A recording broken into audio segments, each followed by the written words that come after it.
நன்றி கெட்டவனுங்க ப்ரோ. எதுக்கு போட்டானுங்க, ஏன் போட்டானுங்க, எவ்வளவு செஞ்சிருக்காருங்க அந்த மனுஷன். எதுவுமே தெரியாம தேவையில்லாம ஓட்டு போட்டு அவன் எந்த எந்த எம்எல்ஏக்கு போட்டான்னு பின்னாடி இருக்கும் கேளுங்களேன். எதுவுமே தெரியாது. அவன் என்ன பண்ணிருக்கான் ஒண்ணுமே தெரியாது. இந்த தொகுதியில நின்னாரு அந்த மனுஷன் 3 வருஷமா நின்று எவ்வளவு செஞ்சிருக்காரு. அடுத்த 15 வருஷம் இப்ப ஜெயிச்சாரு ஒருத்தர். அவர் ஒன்னும் பிரோஜனம் கிடையாது. அடுத்த 15 வருஷத்துக்கு என்ன பண்ணுமோ அதை இப்பயே மனுஷன் பண்ணி வச்சிருக்காரு. மக்கள் வெறுத்துட்டு இருப்பாங்க ப்ரோ. ஏதாவது சேஞ்ச் வேணும். விஜயோட அந்த பேஸ்க்காக போட்டிருப்பாங்க, வேற ஒன்றும் இருக்காது.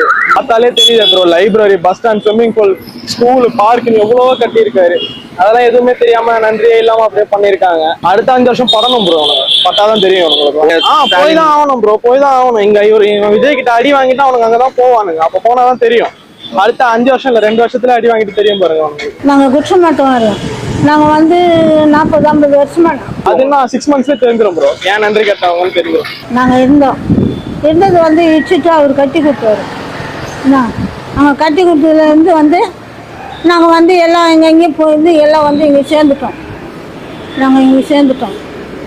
இப்போ கொளத்தூர் தொகுதி தோத்துச்சுன்னா எங்களுக்கு மனசு கஷ்டம் தான். எதிர்பார்த்தோம் நாங்கள் அவர் வருவார்னு நாங்கள் எதிர்பார்த்தோம். அவர் வரல. இதை கட்டி கொடுத்துக்கிறாரு. ஜிகாம் கண்ணில் கட்டி கொடுத்துக்கிறாரு. எஸ்ஆர்பி கண்ணில் கட்டி கொடுத்துக்கிறாரு. கொளத்தூர் கட்டி கொடுத்துக்கிறாரு. கொளத்தூர்ல ரெட்டையில் ஒரு ஏரிக்காரன் ஏசி ரூம்பு கட்டி கொடுத்துக்கிறாரு. அந்த பிள்ளை மரத்தை வெட்டி விட்டுட்டு ஏசி ரூம்பு கட்டி விட்டுக்கிறாரு. போகிறதுக்கு வரத்துக்கு ஜனங்க உள்ள உக்காந்து குழுக்குள்ள இருக்கிறதுக்கு எங்களுக்கு எந்த ஆளும் ரொம்ப கஷ்டம். எங்களுக்கு அப்பா ஆண்டுலேருந்து ஆண்டாரு. இப்போ அவர் தோத்துட்டாருன்னா ரொம்ப கஷ்டம். இதை நீங்க எதிர்பார்க்கவே இல்லை அவர் தோப்பாருன்னு?